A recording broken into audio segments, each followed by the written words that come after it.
श्री व्यंकटेश स्तोत्र. व्यंकटेशो वासुदेव प्रद्युम्नोमित विक्रम संकर्षणो अनिरुद्धश्च शेषाद्रिपतिरेव च जनार्दन पद्मनाभो व्यंकटाचलवासन सृष्टिकर्ता जगन्नाथो माधवो भक्तवत्सल गोविंदो भूपति कृष्णकेशवो गरुडध्वज वराहो वामनश्चैव नारायण अधोक्षज श्रीधर पुंडरीकाक्ष सर्वदेवस्तुतो हरि श्रीनृसिंहो महासिंह सूत्रकार पुरातन रमानाथो महीभर्ता मधुर पुरुषोत्तम सोडपुत्र प्रिय शांतो ब्रह्मादीनां वरप्रद श्रीनिधी सर्वभूतानां भयकृत्भयनाशनः श्रीरामो रामभद्रश्च भवबन्धैकमोचकः भूतावासो गिरावास श्रीनिवास श्रियपति अच्युतानंद गोविंदो विष्णुर्वेंकटनायकः सर्वदेवैकशरणं सर्वदेवैकदैवतं समस्तदेवकवचं सर्वदेवशिखामणि इदं कीर्तितं यस्य विष्णोरमिततेजसः त्रिकाले यः पठेन्नित्यं पापं तस्य न विद्यते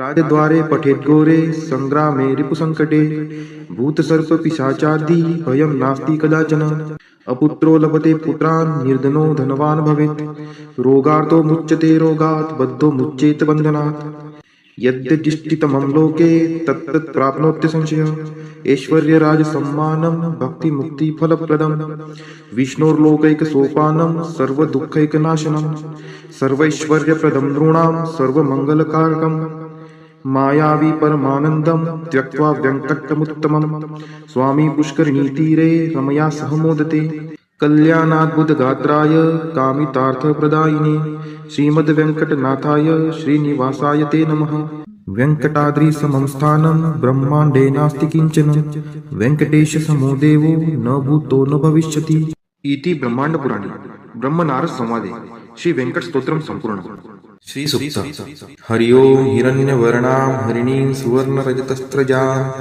चन्द्रां हिरण्मयीं लक्ष्मीं जातवेदो आवह ताम् आवह जातवेदो लक्ष्मीमनपगामिनीं यस्यां हिरण्यं विन्देयं कामश्वपुरुषानहम् अश्वपूर्वां रथमद्यां हस्तिनादप्रबोधिनीं श्रियं देवीमुपहवये शिर्मा देवी जुषतां कां सुस्मिता हिरण्यप्राकाराम् आर्द्रां ज्वलन्ति तृप्तां तर्पयन्तीं पद्मे स्थितां पद्मवर्णां तामिहोपहवये श्रियं चन्द्राप्रभासां यशसा ज्वलन्ति श्रियं लोके देवजुष्टामुदारां तां पद्मिनीं शरणं प्रपद्ये अलक्ष्मीर्मे नश्यतां त्वां ऋणे आदित्यवर्णे तपसोऽधिजातो वनस्पतिस्थो वृक्षोत बिल्वः तस्य फलानि तपसा नुदन्तु मायान्तरायाच्च बाह्या अलक्ष्मीः उपैतु मां देवसखः कीर्तिश्च मणिना सह प्रादुर्भूतोऽस्मि राष्ट्रेऽस्मिन् कीर्तिमृद्धिं ददातु मे क्षुत्पिपासामलां ज्येष्ठाम् अलक्ष्मीं नाशयाम्यहम् अभूतिं समृद्धिं च सर्वा निर्नुद्मे गृहात् गन्धद्वारां दुरादर्शां निष्टपुष्टां करीषिणीम्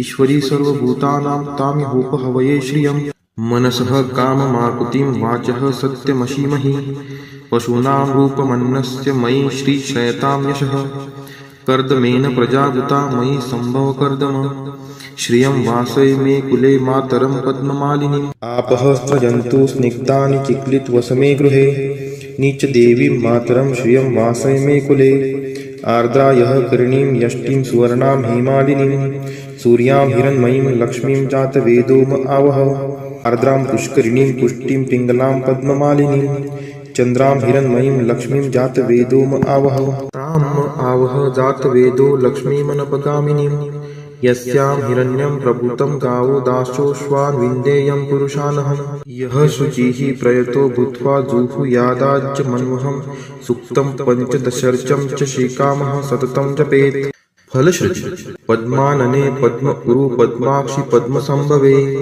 तन्मे भजसि पद्माक्षि येन सौख्यमलभाम्यहम् अश्वदायै गोदायै धनदायै महाधने धनं मे लभतां देवी सर्वकामान् च देहि मे पद्मानने पद्मविपद्मपत्रे पद्मप्रिये पद्मदलायताक्षि विश्वप्रिये विष्णुनोनुकुले त्वत्पाद पद्ममयि सन्निधत्स्व पुत्रं पौत्रं धनं धान्यं हस्त्यश्वादिगवे रथं प्रजानां भवसि माता आयुष्मन्तं करोतु मे धनम् अग्निर्धनं वायुर्धनं सूर्यो धनं वसुः धनम् इन्द्रो बृहस्पतिर्वरुणं धनम् अस्तु मे वैनतेय सोमं पिबं सोमं पिबतु वृत्रः सोमं धनस्य सोमिनो मह्यं ददातु सोमिनः न क्रोधो न च मात्सर्यं न लोभो नाशुभा मतिः भवन्ति कृतपुण्यानां भक्तानां श्रीसूक्तं जपेत् सरसीजनीलये सरोजहस्ते धवलतरांशुकगन्धमाल्यशोभे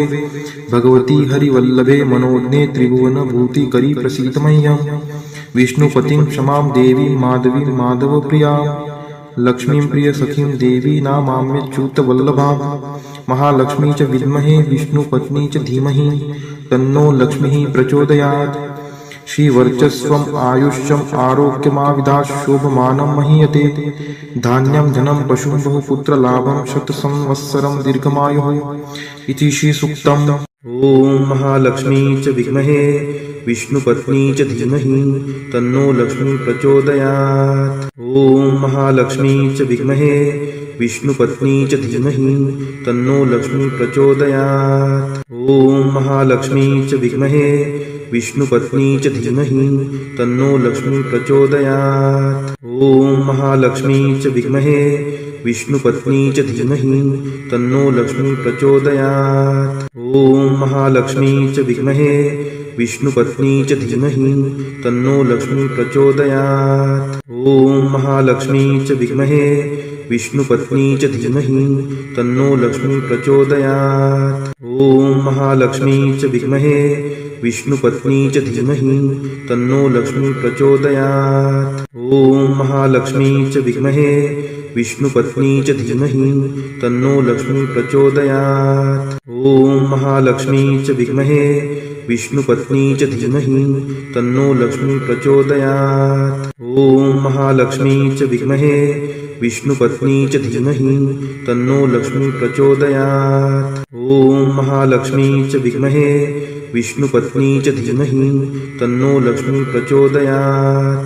ॐ महालक्ष्मी च विद्महे विष्णुपत्नी च धीमहि तन्नो लक्ष्मी प्रचोदयात्। ॐ महालक्ष्मी च विद्महे विष्णुपत्नी च धीमहि तन्नो लक्ष्मी प्रचोदयात्। ॐ महालक्ष्मी च विद्महे विष्णुपत्नी च धीमहि तन्नो लक्ष्मी प्रचोदयात्। ॐ महालक्ष्मी च विद्महे विष्णुपत्नी च धीमहि तन्नो लक्ष्मी प्रचोदयात्। ॐ महालक्ष्मी च विद्महे विष्णुपत्नी च धीमहि तन्नो लक्ष्मी प्रचोदयात्। ॐ महालक्ष्मी च विद्महे विष्णुपत्नी च धीमहि तन्नो लक्ष्मी प्रचोदयात्। ॐ महालक्ष्मी च विद्महे विष्णुपत्नी च धीमहि तन्नो लक्ष्मी प्रचोदयात्। ॐ महालक्ष्मी च विद्महे विष्णुपत्नी च धीमहि तन्नो लक्ष्मी प्रचोदयात्। ॐ महालक्ष्मी च विद्महे विष्णुपत्नी च धीमहि तन्नो लक्ष्मी प्रचोदयात्। ॐ महालक्ष्मी च विद्महे विष्णुपत्नी च धीमहि तन्नो लक्ष्मी प्रचोदयात्। ॐ महालक्ष्मी च विद्महे विष्णुपत्नी च धीमहि तन्नो लक्ष्मी प्रचोदयात्। ॐ महालक्ष्मी च विद्महे विष्णुपत्नी च धीमहि तन्नो लक्ष्मी प्रचोदयात्। ॐ महालक्ष्मी च विद्महे विष्णुपत्नी च धीमहि तन्नो लक्ष्मी प्रचोदयात्। ॐ नारायणाय विद्महे वासुदेवाय धीमहि तन्नो विष्णु प्रचोदयात्। ॐ नारायणाय विद्महे वासुदेवाय धीमहि तन्नो विष्णु प्रचोदयात्। ॐ नारायणाय विद्महे वासुदेवाय धीमहि तन्नो विष्णु प्रचोदयात्। ॐ नारायणाय विद्महे वासुदेवाय धीमहि तन्नो विष्णु प्रचोदयात्। ॐ नारायणाय विद्महे वासुदेवाय धीमहि तन्नो विष्णु प्रचोदयात्।